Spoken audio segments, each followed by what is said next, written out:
Pemirsa, Presiden Joko Widodo Kamis pagi meninjau perkembangan proyek pembangunan Mass Rapid Transit atau MRT. Kali ini Presiden meninjau proses pengeboran proyek terowongan MRT di Patung Pemuda Senayan, Jakarta yang beberapa waktu lalu pengoperasiannya diresmikan oleh Presiden.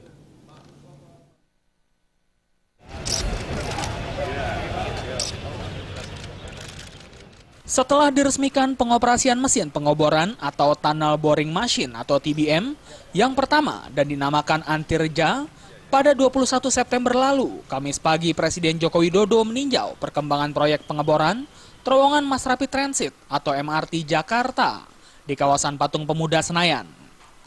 Peninjauan Presiden Jokowi di bawah tanah ini didampingi Gubernur DKI Jakarta Basuki Cahayapurnama dan Direktur Utama PT MRT Jakarta Dono Bustami. Pengerjaan fisik MRT telah dilakukan sejak 2013. Adapun tahap pengerjaan MRT kali ini memasuki proses pembuatan terowongan bawah tanah untuk rute fase 1 di koridor selatan utara. Terowongan itu nantinya menghubungkan Bundaran Senayan dan Bundaran Hotel Indonesia.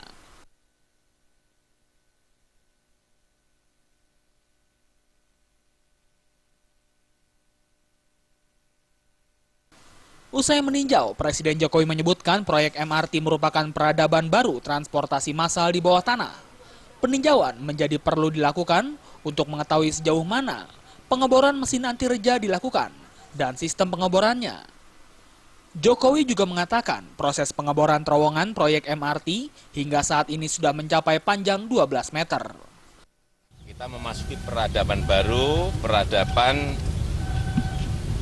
transportasi massal di bawah tanah. Ini sejarah.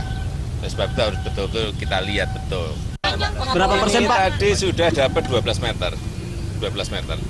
Jadi memang cepat sekali. Nanti per hari bisa berapa? 8 meter. Sudah jadi terowongan. Per hari bisa jadi terowongan 8 meter per hari, cepat banget.